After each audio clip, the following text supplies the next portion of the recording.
તો આજે આપણે બનાવીશું ગુજરાતી ફરસાણ એવા પાત્રા. તો હા ફ્રેન્ડ્સ, પાત્રા છે ને અળવીના પાનમાંથી બનતા હોય છે. તેના પત્તરવેલીના પાન પણ કહેવાય છે. તો મેં 750 ગ્રામ પાન લીધા છે. આ એક બીડું છે ને 250 ગ્રામનું આવે છે. તો સરસ રીતે મેં વોશ કરી લીધા છે અને કોરા કરી લીધા છે, તમે જોઈ શકો છો. હવે આપણે પાનમાંથી છે ને જે નસો હોય ને એ કાઢવાની છે. એકદમ ધીરે રીતે આપણે કાઢીશું, જેથી આપણું પાન છે ને તૂટી ના જાય. જે કોરી કોરી નસો હોય ને, કોરા પાન, એની નસો આપણે નથી કાઢવાની. તો બધા પાનની એવી રીતે આપણે નસો કાઢી લઈશું. આ રીતે તમારે કાઢવાની, પાનને સરસ રીતે પકડીને, કાં તો નીચે કોઈ ટેકો દઈને.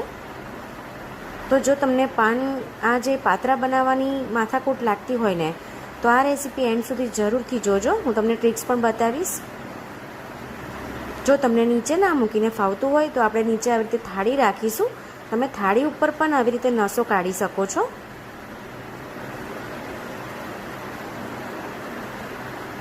મને થાળી વગર ફાવે છે એટલે હું થાળી વગર કાઢું છું, પણ તમે થાળી લઈને પણ કાઢી શકો છો. હવે આદું, મરચાં અને લસણ મિક્સરમાં આપણે ક્રશ કરી દઈશું. હવે એની પેસ્ટ બનાવી દઈશું અને પેસ્ટને સાઈડ પર મૂકી દઈશું. હવે આપણે ચોખાનો લોટ લઈશું 3 થી 4 ચમચા, સાથે ચણાનો લોટ લઈશું. આપણે ચોખાના લોટ લઈશું ને તો સરસ એવા ફરસા પાત્રા બનશે.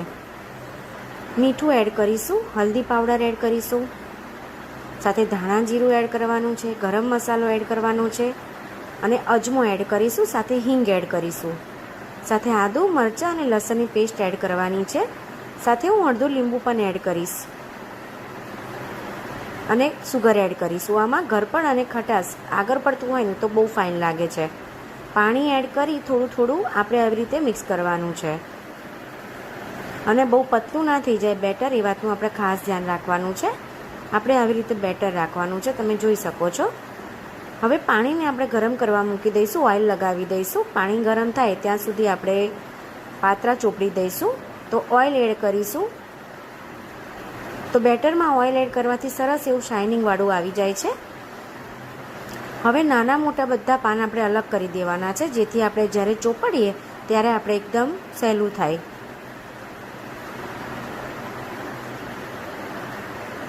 તો મેં અલગ કરી લીધા છે પાનને.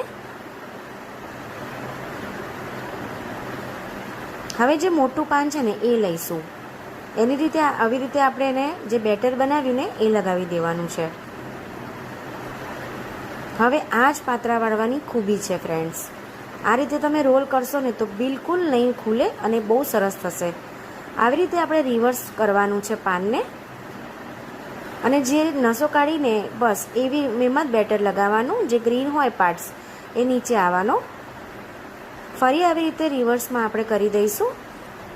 એ 2 થી 3 પાન લેવાના. આ રીતે આપણે ચોપડવાનું છે. તમે ધ્યાનથી જોજો ફ્રેન્ડ્સ. જો આ રીતે તમે પાનને ચોપડશો ને તો બિલકુલ તમારું પાન ખુલે નહીં અને બહુ સરસ પાત્રા થશે. આ રીતે આપણે રોલ વાળવાનો છે. બધી સાઈડ સરસ એવી આપણે પેક કરી લેવાની છે. હવે આ સાઈડથી પણ આપણે ખીરું લગાવી અને વાળી દઈશું. તો બેટર છે ને બહુ આછું આછું લગાવવાનું, બહુ એટલું બધું નથી લગાવવાનું, નિકન પાત્ર ખાવામાં સારા નહીં લાગે. તો બંને સાઈડથી મેં કરી દીધું છે. હવે રીતે ટાઈટ રોલ વાળીશું. બંને બાજુથી આપણે અંદર કરીશું અને ટાઈટ રોલ વાળીશું. આવી રીતે ટાઈટ રોલ વાળવાનો છે.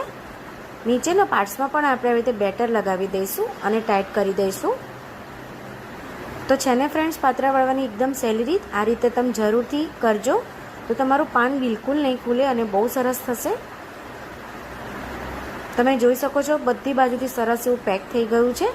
હવે મોટું એની ઉપર થોડું નાનું એવું પાન લેવાનું છે આપણે. બધા પાન સરસ રીતે આપણે આવી રીતે ચોપડી દેવાના છે. તો હું ફટાફટ બધા પાન ચોપડી અને આવી રીતે બીડા વાળી દઈશ પાનના.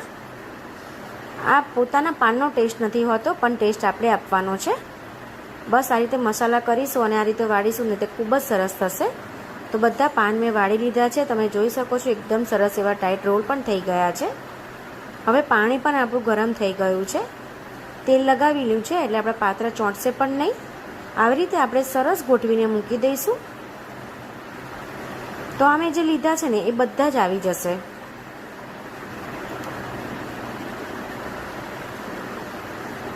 ઢાંકીને આપણે 25 થી 30 મિનિટ સુધી રહેવા દેવાનું છે. હવે 2 પાન મારા તૂટી ગયા છે અને થોડું ખીરું બચી ગયું છે. એને હું આવી રીતે પાનને તો પહેલાં રોલ કરી દઈશ અને આટલું ખીરું બચ્યું છે ને તો એમાં હું પાનને કાપી દઈશ. કિચન નાઇફથી મેં સીઝર લીધી છે, એની મદદથી હું કાપી દઈશ. તમે નાઇફથી પણ કાપી શકો છો.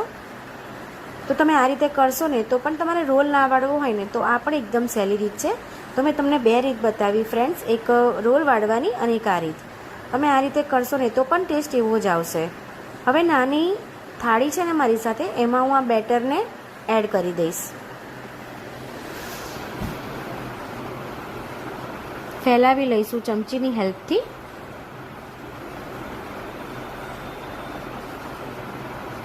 તો બેટરને ફેલાવી દીધું છે. આપણા પાત્રા ચેક કરી લઈએ. તો 25 મિનિટ થઈ ગઈ છે. આપણું નાઇફ એકદમ ક્લીન બહાર આવ્યું છે. પાત્રા આપણા એકદમ રેડી છે, તમે જોઈ શકો છો. કાઢી લઈશું આપણે એક ડીશમાં. તો પાત્રાને મેં કાઢી લીધા છે. હવે જે ડીશમાં આપણે બેટર કર્યું ને એ કરી દઈશું અને એને આપણે 10 થી 15 મિનિટ રહેવા દેવાનું છે. તો તમે જોઈ શકો છો છે ને, બિલકુલ 2 રીત મેં તમને બતાવી. તમારે જે રીતે સહેલી લાગે એ રીતે તમારે કરવાનું. હવે તેલ અમે લોકો એડ કરીશું અને આ રીતે ખાઈ લઈશું જે ડીશવાળા છે એને. અને આ રીતે જે રોલ છે ને એને કટ કરી દઈશું. તો પહેલાં તો રોલને છે ને આપણે ઠંડા થવા દેવાના છે ફ્રેન્ડ્સ, પછી જ એને કટ કરવાના છે. નીકળ્યા તમારા હાથમાં છે ને ચીપકશે રોલ, એટલા માટે આપણે ઠંડા થવા દેવાના.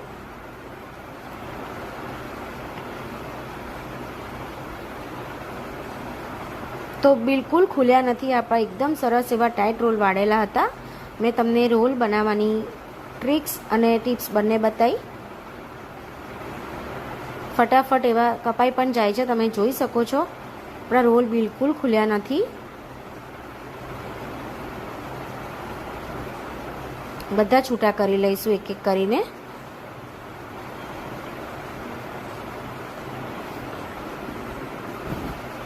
તો સરસ એવા આપણા પાન રેડી છે, તમે જોઈ શકો છો. લાગે છે ને બજાર જેવા જ ફ્રેન્ડ્સ. તો બજાર કરતાં ચોખ્ખા અને સરસ આપણે આ રીતે બનાવી શકીએ છીએ ઘરે. હવે વઘાર કરી દઈશું.